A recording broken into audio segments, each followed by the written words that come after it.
I had just gotten into the car when my grandson suddenly covered my mouth and said, "Don't say anything, Grandma. They're listening to us." I did as he said, and I discovered a truth so shocking it knocked me off my feet. I'm glad you're here. Stay until the end and tell me what city you're watching my story from. I want to know how far it has reached. I walked out to the parking lot. It was already completely dark. My old car was sitting quietly in a distant corner, the dim light of the street lamp reflecting off the layer of dust on the windshield. I opened the door. I was about to get in when an icy hand suddenly covered my mouth. My heart was pounding. A chill of fear ran down my back. I wanted to scream, but a trembling voice whispered in my ear, "Don't say anything. They're listening to us." I turned, my heart racing, and saw Matthew, my grandson, huddled in the back seat.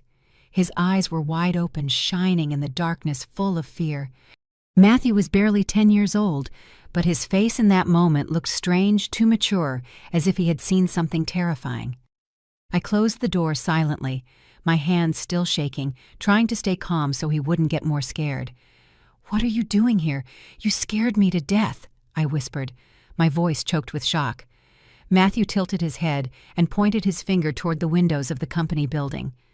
On the upper floors, some were still lit, casting a yellowish glow like eyes watching us. I held my breath, following the direction of his finger, my mind a complete mess. "I heard Mom and Mrs. Rachel in the office." "They were talking about you," Matthew murmured so low I had to lean in to hear him. I asked quietly, trying to sound calm, even though my heart was pounding violently. "What were they saying about me?" Matthew squeezed my hand hard, his little icy fingers clinging as if he was afraid I would disappear.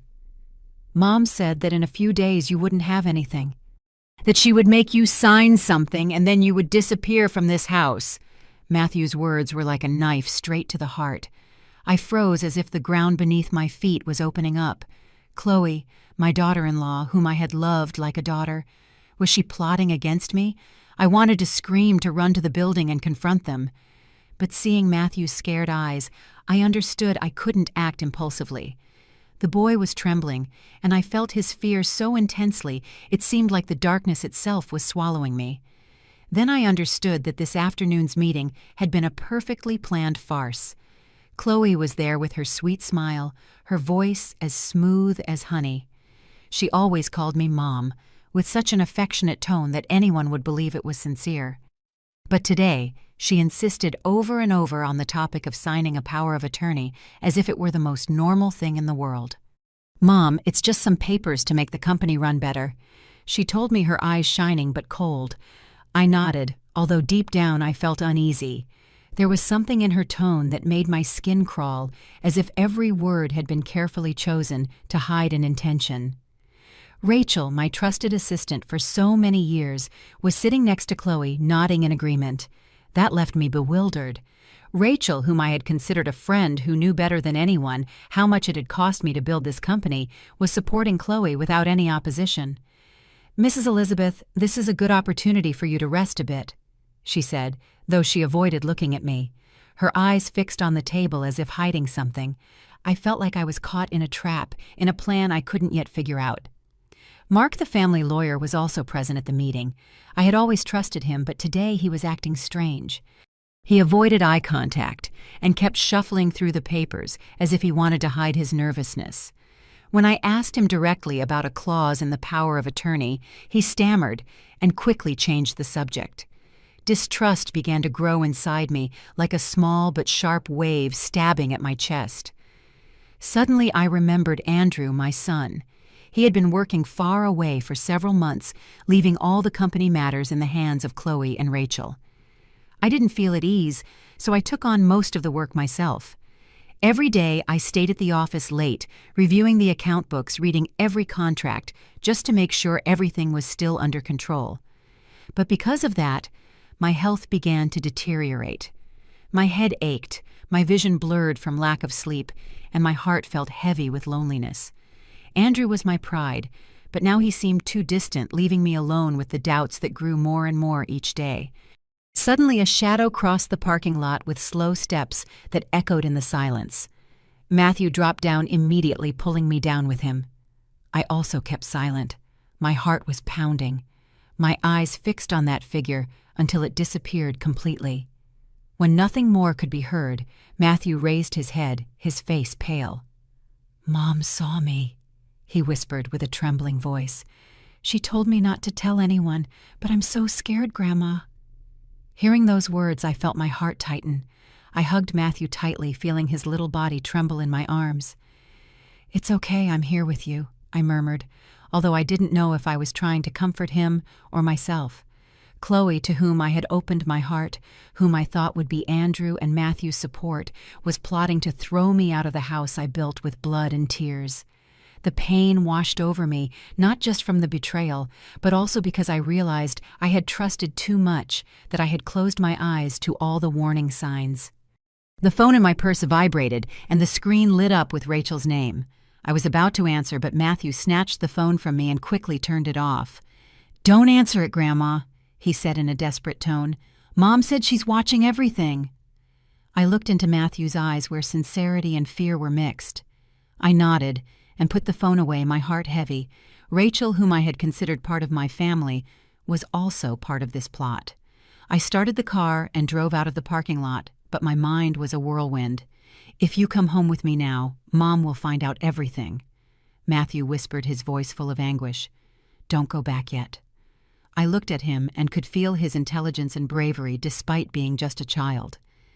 I turned the steering wheel in another direction, heading for the outskirts far from the office lights and the prying eyes. During the drive, I tried to stay calm, but inside me, a storm was raging.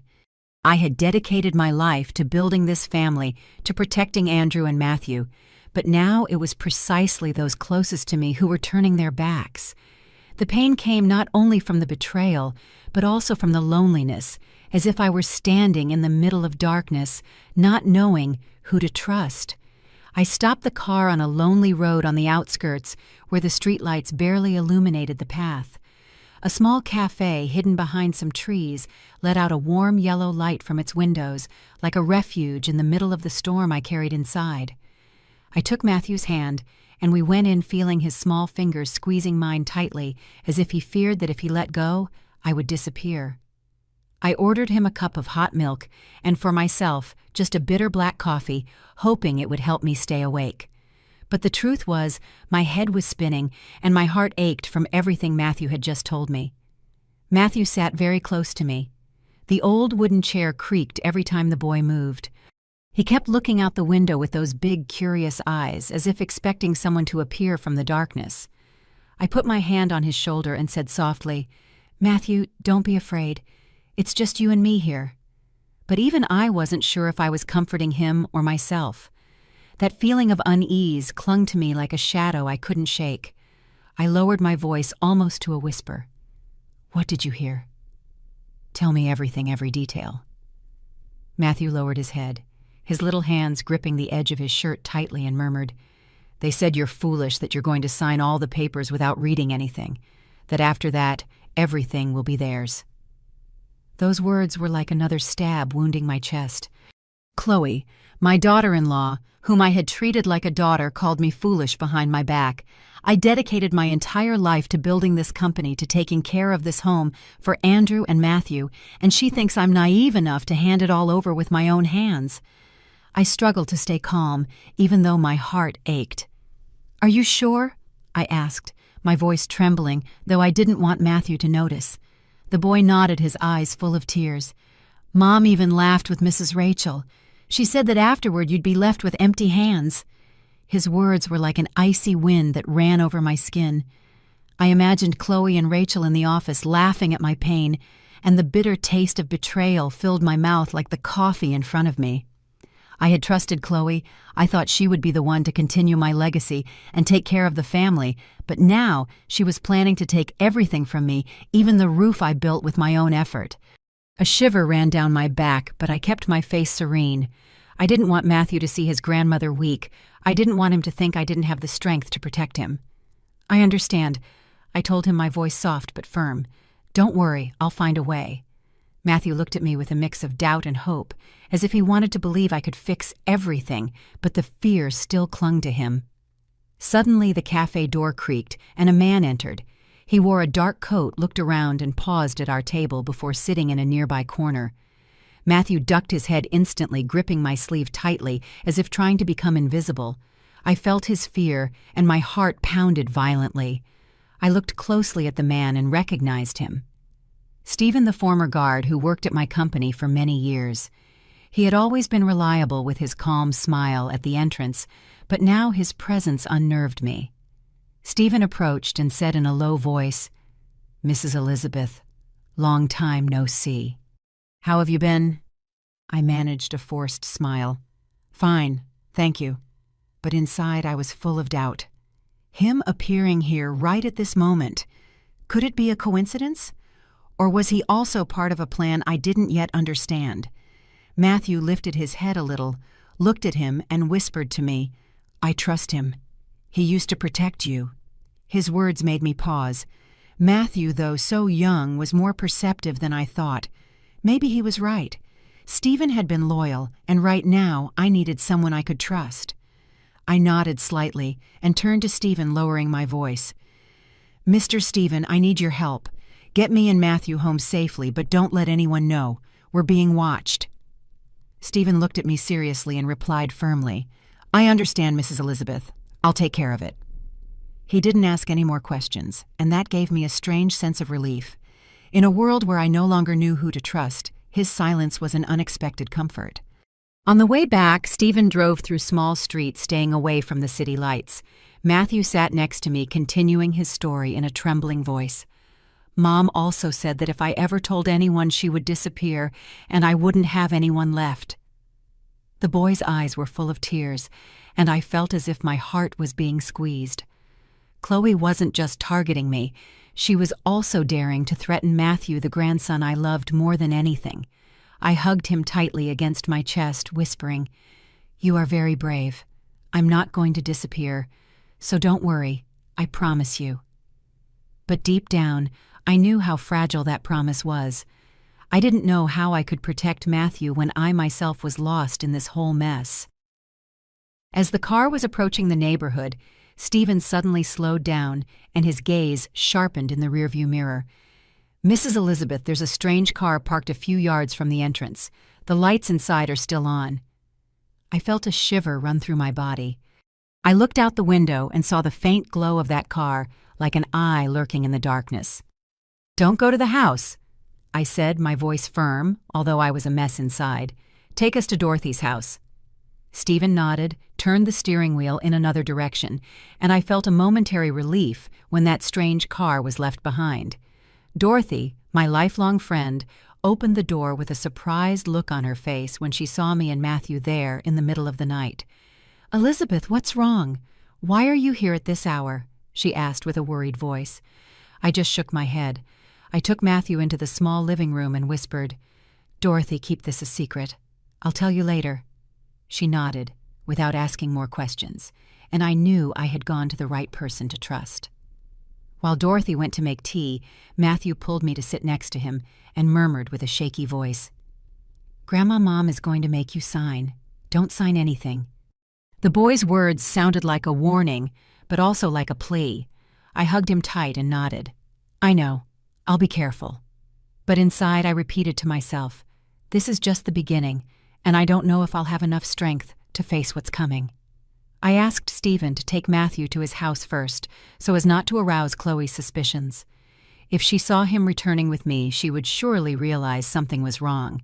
Stephen agreed, took the boy, and I stayed at Dorothy's house, lying on the old sofa staring at the ceiling. I couldn't sleep that night. Matthew's words echoed in my head, mixed with the image of Chloe smiling sweetly, Rachel avoiding my gaze, and Mark shuffling papers with a tense face.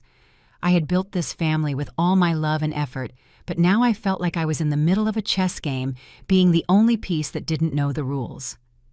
The next morning I returned home early, just as the sun was beginning to break through the mist. My steps were heavy, as if I were carrying an invisible fear with each one. I pushed open the door and entered the living room, and immediately Chloe appeared carrying a tray with steaming tea. Her smile was radiant, but I could feel the falsehood emanating from every feature of her face. "Mom, where were you yesterday? I called you many times and you didn't answer." she said with a voice sweet as honey, but with cold eyes scrutinizing my every reaction. I forced myself to stay calm, although inside everything was a whirlwind. I went to a friend's house and ended up staying the night. I replied in a level voice as if nothing mattered, but in my head Matthew's words kept ringing about how Chloe and Rachel planned to push me out of my own family. The pain pierced me not from fear of losing the company or the money, but from the betrayal of someone I had considered a daughter. I opened my heart to welcome Chloe into my home. I taught her step by step how to manage the business, and now she was standing in front of me with a fake smile, as if she had never wanted to destroy me. Chloe lowered her gaze, smiled slightly. "You should have told me, Mom. I was very worried." Her words sounded like a gentle reproach, but I knew it was just a mask. I watched her in silence, trying to read her every gesture. At that moment, Rachel came out of the kitchen with a notebook in her hand, her eyes red, as if she had been crying. She quickly regained her professional demeanor and said in a neutral voice, "Ma'am, you have a meeting with the lawyer today about some transfer documents." I nodded, pretending not to care, but my eyes stayed fixed on the notebook. The blue cover looked strange. It didn't look like any of the company files. A gut feeling shot through me, making my chest pound. When Chloe turned to place the tea tray on the table, I seized the moment and dropped my handkerchief near where Rachel was standing. I bent down slowly to pick it up and managed to glance at the notebook. Among the scribbles I could read, "Power of Attorney, urgent signature." I felt my heart lurch. Rachel, in whom I had trusted so much, was keeping a secret capable of destroying me. I stood up with a forced smile, but inside the bitterness of betrayal was burning me. I had treated Rachel like family, I had shared the company's struggles with her, and now she was on Chloe's side, participating in a plan to push me into the darkness. At noon, Chloe served a meticulously presented meal. The dishes smelled delicious, a hearty beef stew with spices and golden brown cornbread. The whole house was filled with familiar aromas, but I had barely taken a few bites when I recognized a faint, unmistakable smell, that of the sedatives my mother used to take for sleep. My heart was pounding, but I kept my expression calm and offered a few words of praise. "You're a great cook, Chloe." Then I excused myself, saying I was tired, and went to my room. As I passed Chloe, I noticed her eyes following me, calculating how much I had eaten. The suspicion grew inside me. I couldn't show any sign. As soon as I locked the door, Matthew slipped in through the small back window that I always left slightly open for ventilation. He whispered with a trembling voice, "Grandma, did Mom put something in the food?" I saw her adding a weird powder from a folded paper while she was cooking. His words confirmed my worst fear. I nodded gently, putting my hand on his shoulder. "I know, son, but don't say anything. Do you hear me? Leave it in my hands." However, looking at his big, scared eyes, I understood that he feared not only for me, but also for himself. His mother, Chloe, had gone so far as to intimidate her own son just to get what she wanted. The pain pricked me like an open wound with salt. Not just Chloe's betrayal, but the fact that Matthew, my little grandson, was trapped between the truth and a lie. As night fell, I called Stephen and asked him to watch for strange cars around the house. His deep voice sounded over the phone. "Mrs. Elizabeth, a black sedan has shown up since last night, parked a few yards from the entrance. The car's lights are still on, but I haven't seen anyone get in or out." I felt a shiver run down my body. Who was watching me? Chloe, Rachel, or someone else I didn't know yet? I asked Stephen to stay alert, and the feeling of unease stuck to me like a shadow I couldn't shake. I couldn't sleep that night. Lying in bed, I heard a faint noise in the yard. I got up, slowly, pulled back the window curtain, and looked down. Under the weak moonlight, I saw Rachel standing alone, phone in her hand, her voice breaking. "My daughter. I have to do it. If I don't, she's going to die." She was crying as she mumbled, as if begging someone. My heart pounded hard, but not from fear, from a mixture of anger and compassion. Was Rachel, whom I had trusted, being forced, or was she just pretending, like Chloe? I stepped back, my head buzzing, unable to understand what was happening, but I filed that detail away, determined to investigate more in the morning. At dawn, with the streets still empty, I used the excuse of going to the market to leave the house. But instead of heading to the usual place, I followed Rachel in silence. I saw her enter St. Raphael's Hospital with hurried steps as if running from something.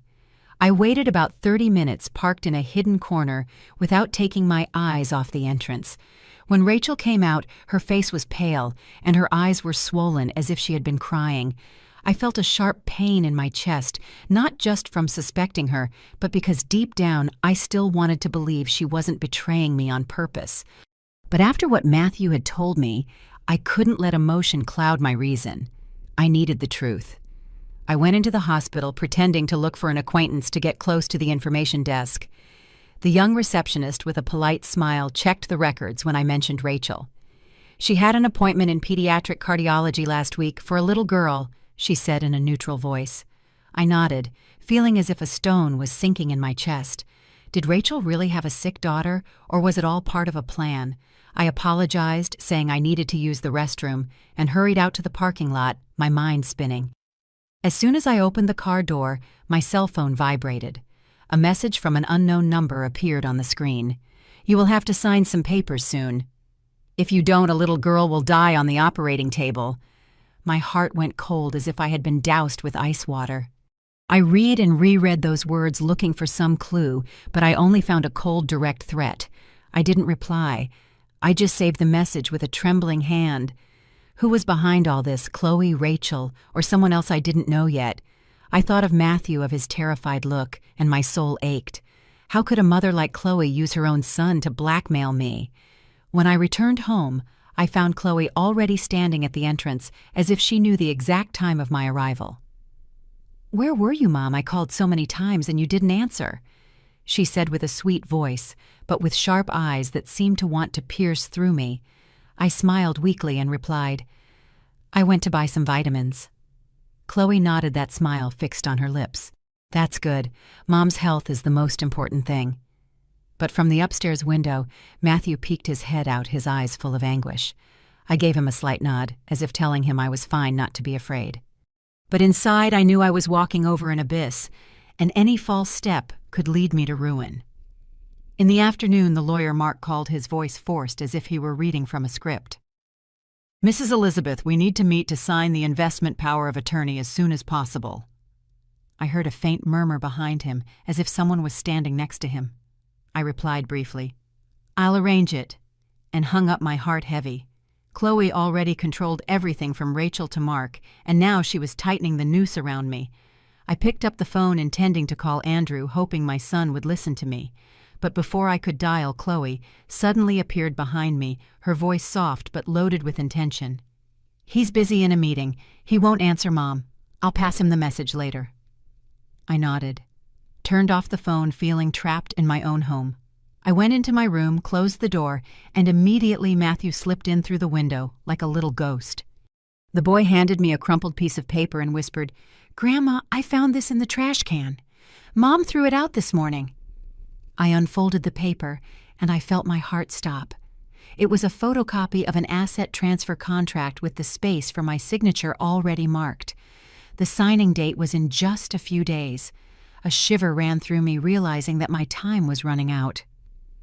"Well done, son," I told Matthew, trying to keep my voice calm, although inside I felt on the brink of an abyss. Chloe didn't just want to steal the company. She wanted to erase me completely from this family. Late at night, with the moon shining through the window, I heard soft taps on the door.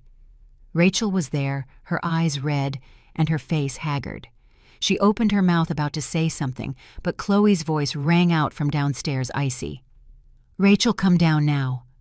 Rachel flinched, stepped back, and murmured, "I'm sorry, ma'am." Then she hurried away, as if afraid of being discovered. I watched her go with the mixture of anger and compassion. Was Rachel being forced, or was she just pretending to deceive me right after my phone vibrated again? Another anonymous message. "I'm telling you for the last time, sign or you lose the child. Surely you don't want an innocent to pay for your mistakes, do you?" I looked at Matthew, who was sleeping soundly in the armchair in my room, his face defenseless. I felt my heart tighten. Chloe had dared to drag Matthew into this game too, using my grandson as a threat to break me. I never imagined she could be so cruel. The pain washed over me, not just from the betrayal, but because I understood I had put Matthew in danger by trusting the family too much. I immediately called Andrew, and this time unusually my son answered. "Mom, what's wrong?" he said in a distracted tone, as if busy with something else. I tried to tell him everything about Chloe Rachel and the threatening messages, but Andrew interrupted me. "Mom, just listen to Chloe. I trust her to handle everything. You're just imagining things." His words were like a knife cutting through my soul. Andrew, the son I had loved and protected all my life, was now taking the side of the one plotting against me. I hung up tears on the verge of spilling, but I held them back. I couldn't afford to be weak, not now when Matthew still needed me. That night I lay in bed staring at the ceiling, my head spinning. I thought about all the years that had passed when my husband and I built this company together, when I held Andrew in my arms and promised him he would have a good future. I sacrificed everything from sleepless nights to days of arguments with partners just so this family would be safe. But now I felt like a stranger in my own home. Chloe had taken control of everything from Rachel, Mark, even Andrew himself.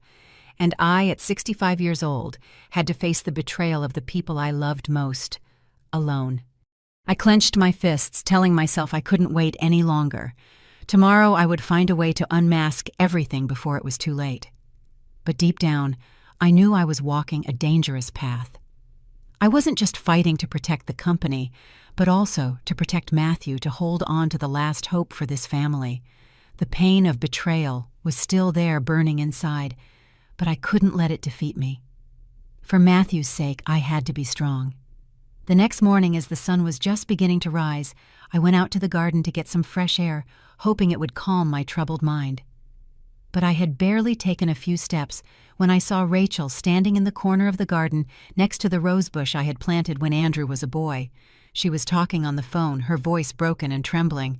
"Please just give me a little more time. I'll get the money, I promise."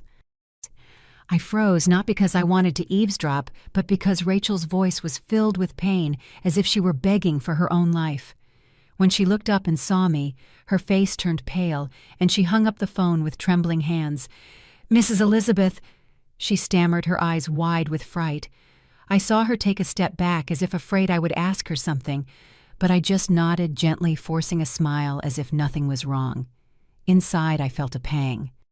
Rachel, who had been my right hand in the company, whom I had trusted like family, now trembled before me like a cornered animal. Was she really being pressured, or was this another one of her acts to deceive me? The doubt gnawed at me, but deep down in my heart, I wanted to believe that Rachel hadn't betrayed me on purpose. I had seen her as a daughter. I had shared the company's hardest moments with her, and now seeing the fear in her eyes, I couldn't help but feel compassion. Suddenly, Chloe came out of the house and put an arm affectionately over Rachel's shoulders, as if they were great friends. "Mom, we have the documents ready. We just need you to sign them," she said, with a voice sweet as honey, smiling brightly but coldly. "Don't worry, they're just simple papers." Her words made Rachel's face turn even paler, and she clenched her hands tightly as if holding back. I smiled with effort, feigning confidence so Chloe wouldn't suspect. But inside, I felt like I was walking through a minefield. Every word, every look from Chloe was like a knife, reminding me that she, the daughter-in-law I once loved, was now planning to kick me out of my own family. The pain of betrayal washed over me, not just because of Chloe, but because I myself had been blind to the warning signs and had given her the opportunity to manipulate everything.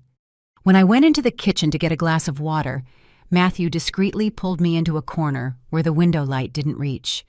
The boy whispered, his voice trembling. "Last night I heard Mom threaten Mrs. Rachel.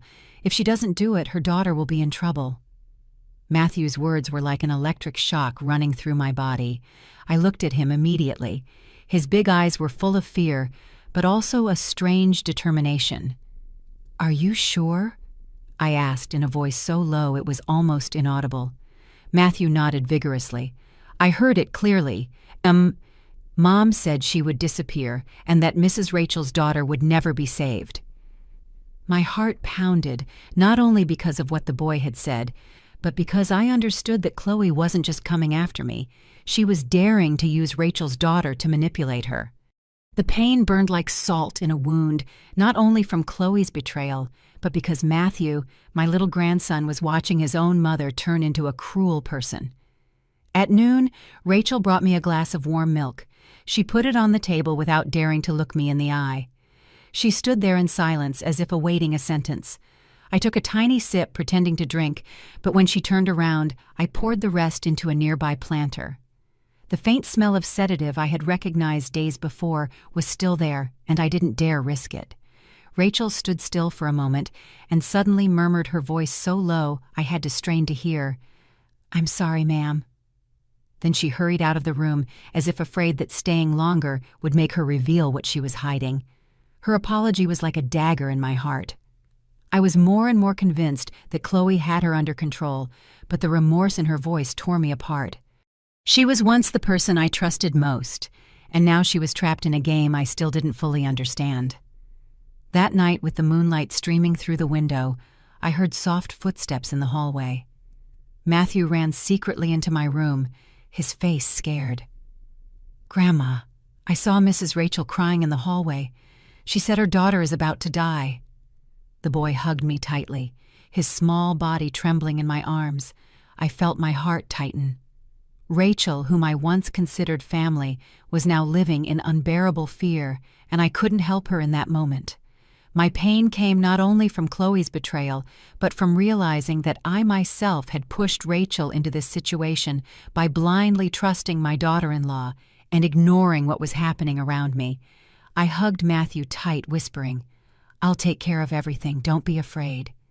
But inside, I knew I was facing an impossible wall. I decided that the next morning I had to go to St. Raphael's Hospital one more time and check everything for myself. I needed to know the truth about Rachel's daughter, if she was really gravely ill or if it was another one of Chloe's tricks.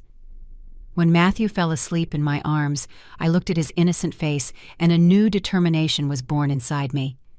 I couldn't let Chloe continue to manipulate this family, not just for me, but for Matthew, for Rachel, and for the home I had given my entire life to build. The next morning, when the dawn light barely illuminated the empty streets, I asked Stephen to drive Matthew and me to St. Raphael's Hospital. I used a routine medical checkup as an excuse, but deep down I knew I was walking into a battle. Matthew sat beside me, his little hands clasped tightly, his gaze full of worry, but trying to stay strong. I put my hand on his shoulder and whispered, "Don't be afraid, son. I just need to check on a few things." However, I could feel my own heart pounding as if every beat reminded me that time was running out. Chloe, with her fake smile and threats, was closing the net around me, and I needed to find out the truth before it was too late. At the hospital's records counter, I looked for Clara, a retired nurse who had worked with my mother many years ago. Clara, with her silver hair and a kind smile, recognized me immediately. "Elizabeth, long time no see. Are you here for an appointment?" she asked, her voice full of affection. I smiled, trying to act natural. "I need to check the information on a little girl last name Davis, daughter of Rachel, my assistant." Clara nodded, opened the files on the computer, but after a few minutes she frowned. "There's something strange. This girl isn't a cardiology patient. The file was just opened a few weeks ago, and it only says, 'common cold.'" Clara's words were like a lightning bolt cutting through the fog in my head. I felt a flash of hope, but at the same time my suspicions grew. If Rachel's daughter wasn't seriously ill, why was she trembling, crying and obeying Chloe that way? I asked Clara to see the girl's detailed cardiology history, and she in silence printed out a few sheets. When my eyes scanned them, my heart stopped. Several doctors' signatures looked like scribbles unclear, and the stamps were blurry, as if they had been hastily forged. I clutched the packet of papers, trying to keep my voice steady. "Clara, keep this a secret, okay?" She nodded with a worried look. "Be careful.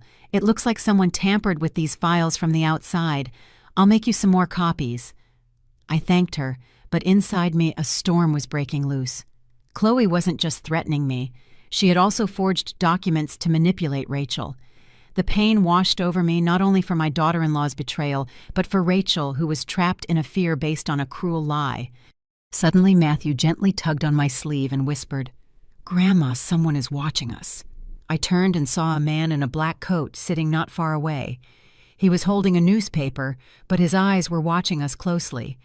My heart pounded in my chest. I felt like I was in a predator's sights.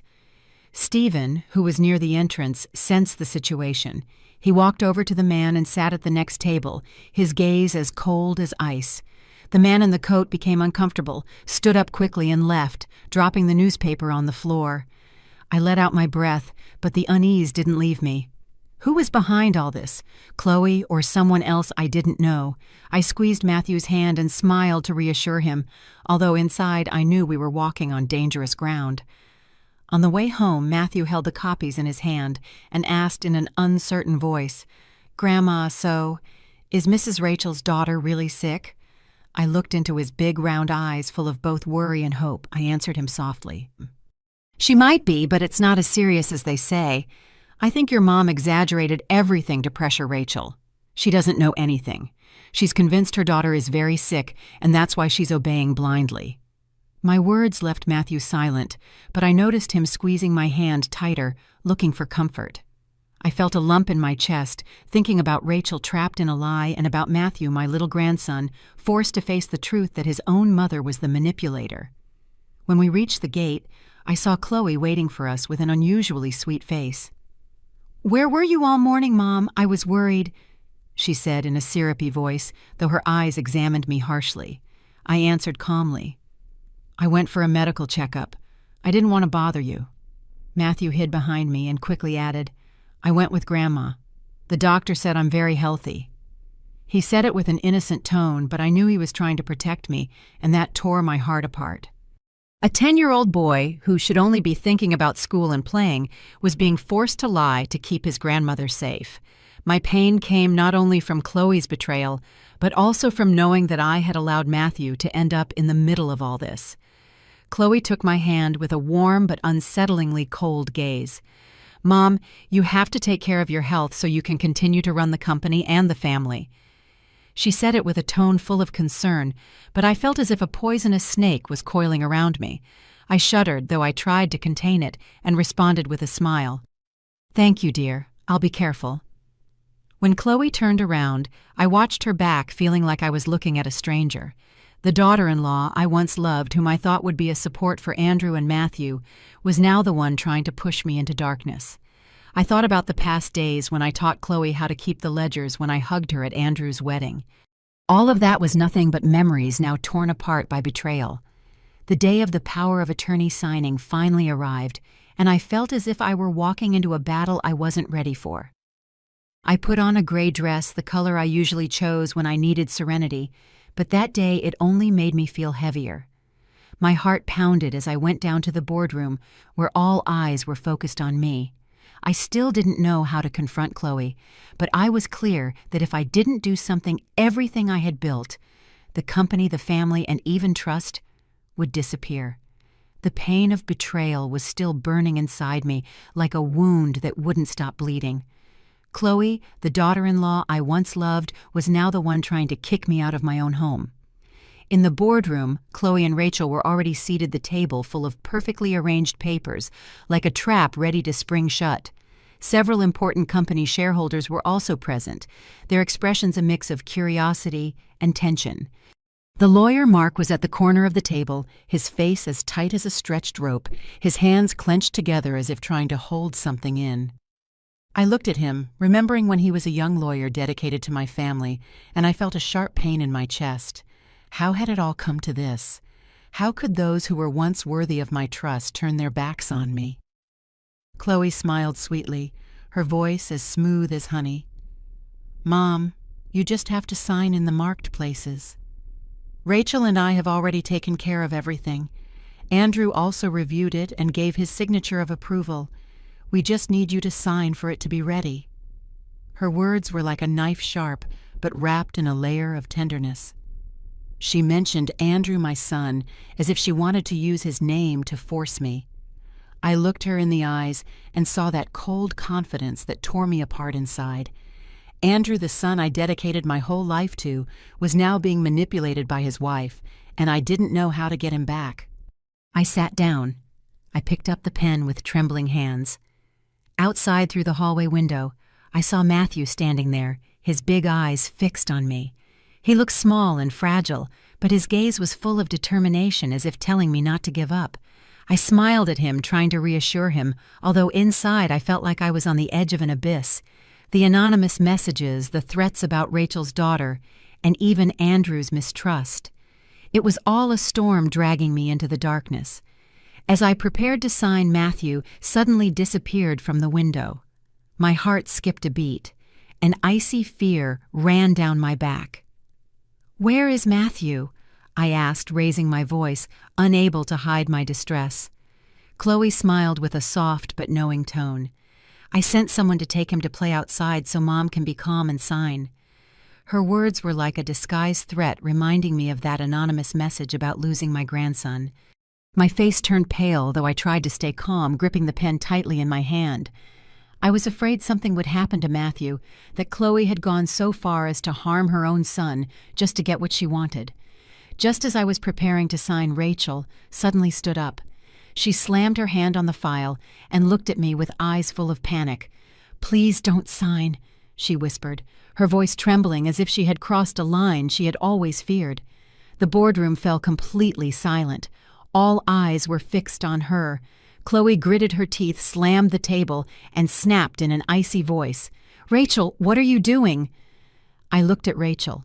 I saw her trembling, her eyes red, but there was something in her look, guilt, desperation, and also courage, that made my heart pound. Rachel took a deep breath as if gathering all her courage and pulled a small USB drive from her purse, placing it in front of me. "Everything is recorded here."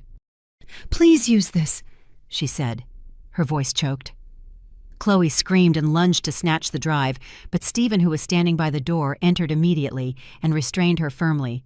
"That's enough, Mrs. Chloe," Stephen roared, full of fury. With trembling hands, I took the drive and plugged it into the room's computer. When Chloe's voice rang out clear and cold, everyone froze. "She will have nothing after she signs. Rachel, if you betray me, your daughter will die."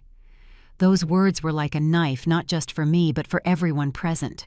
The shareholders began to murmur. Their expressions shifted from surprise to indignation.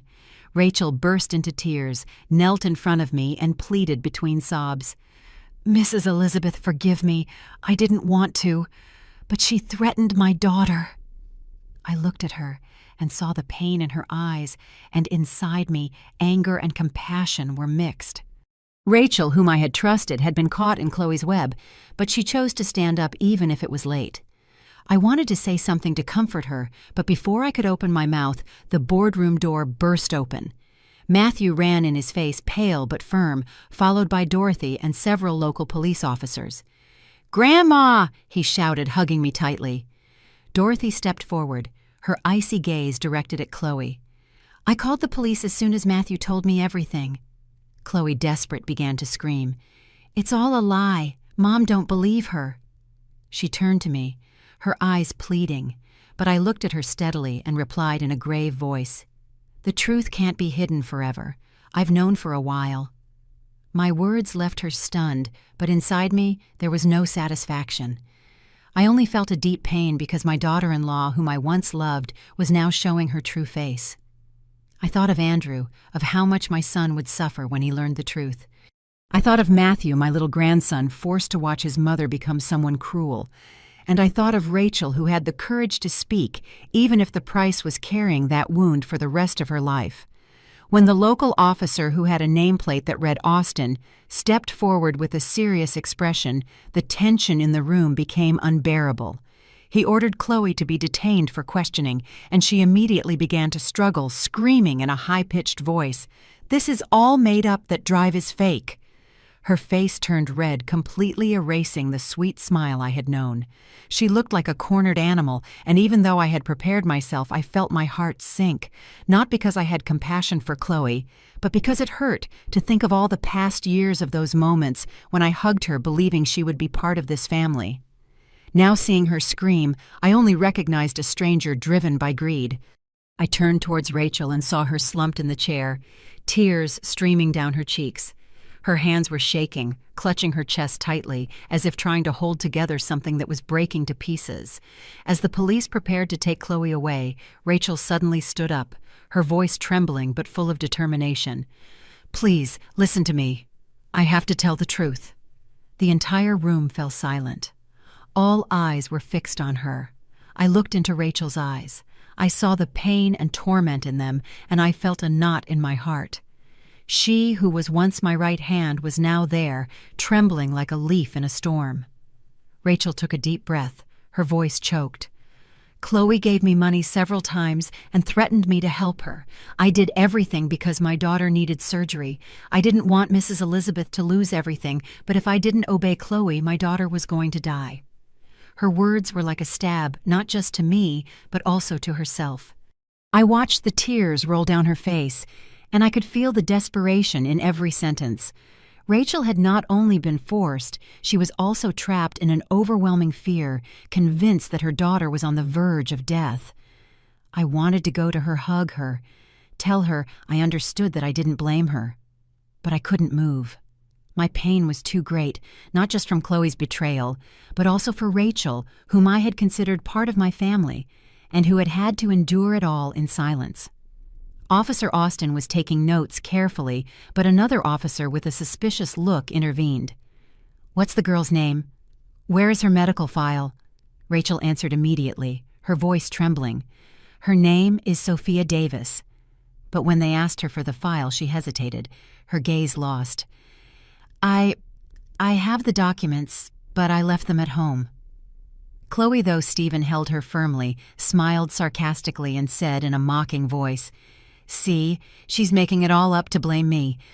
That smile from Chloe chilled my blood. She still maintained that confidence, as if she knew Rachel didn't have enough evidence to sink her. I looked at Rachel, saw her with her head down, hands clenched, and I knew she was submerged in confusion and guilt.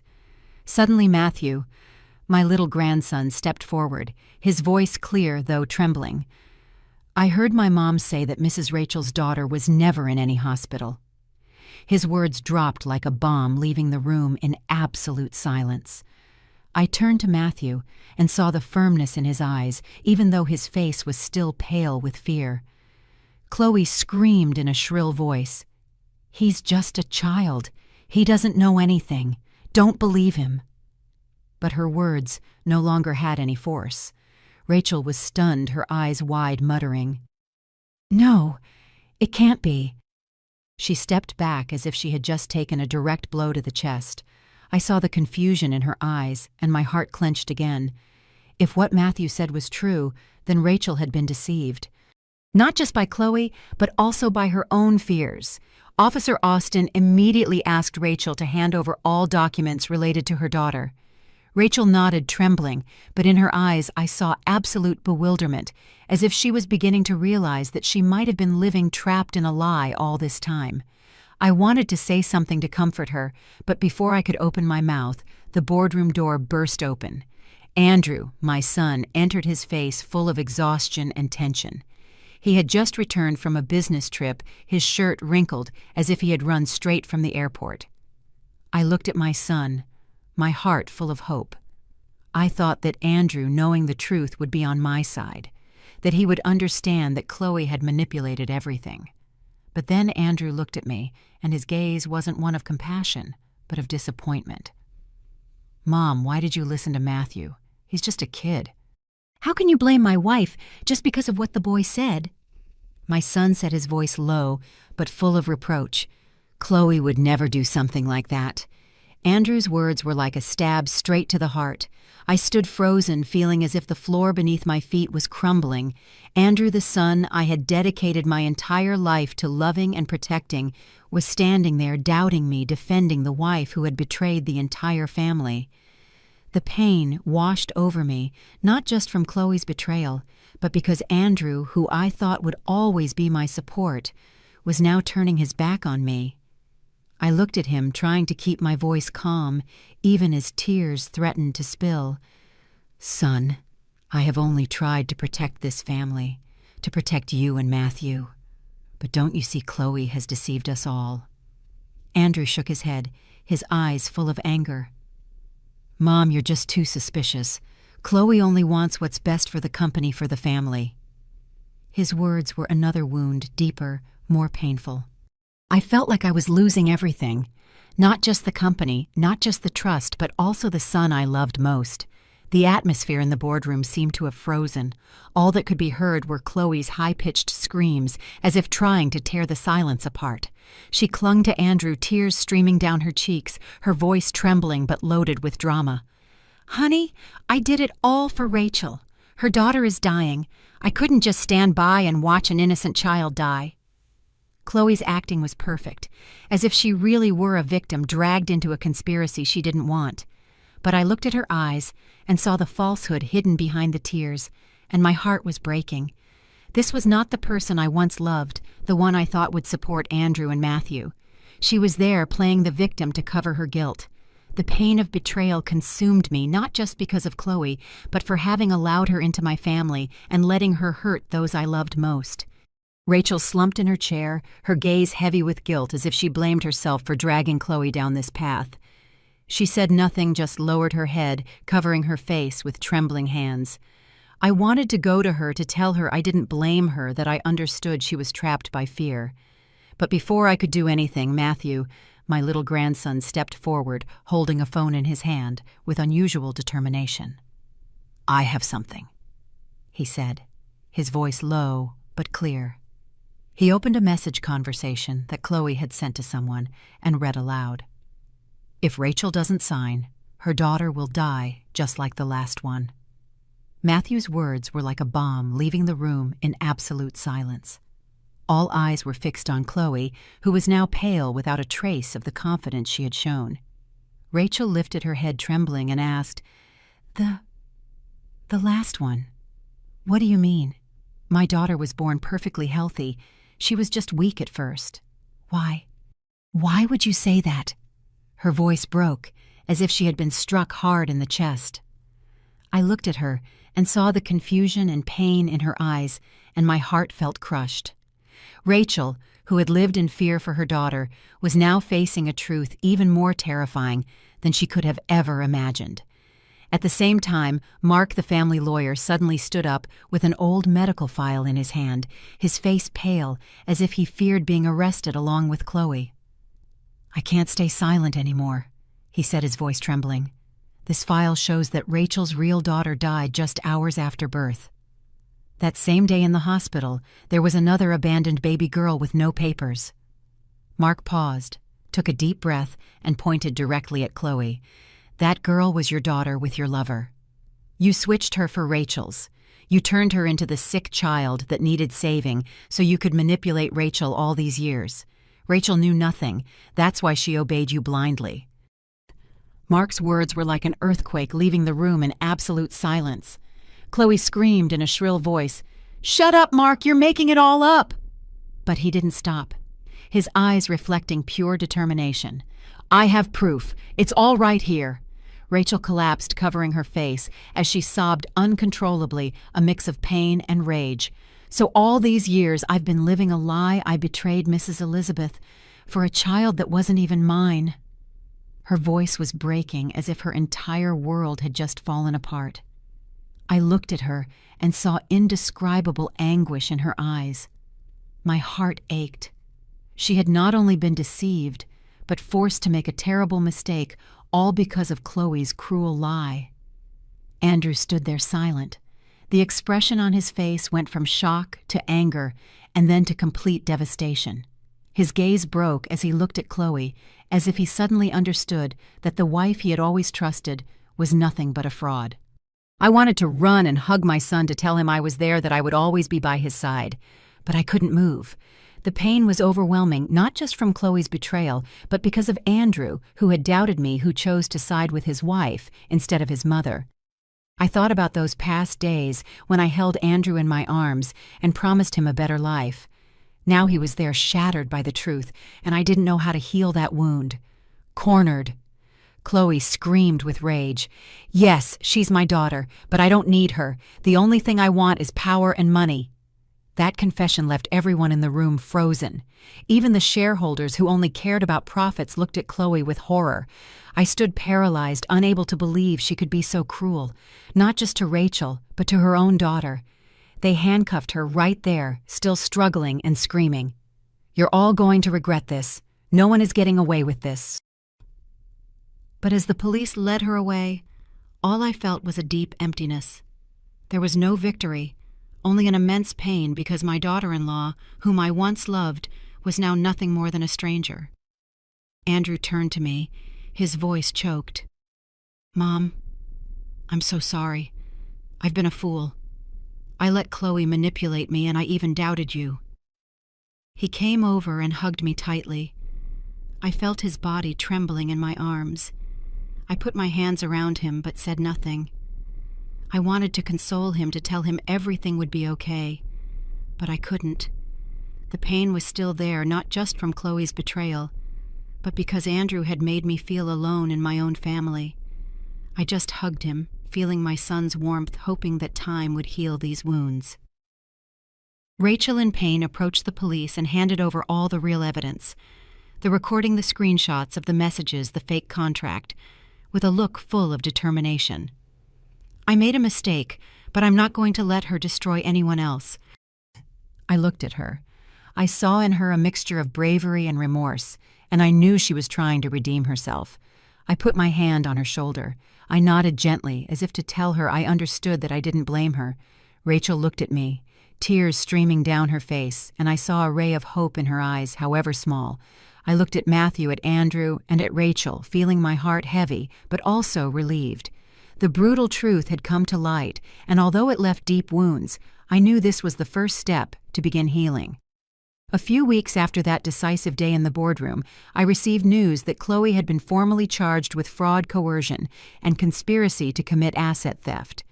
The police reported that her lover, the mysterious man who used to park the black sedan in front of my house, who posed as a doctor to forge documents, had also been arrested. He confessed everything from collaborating with Chloe to create a fake medical history to sending me the anonymous threatening messages.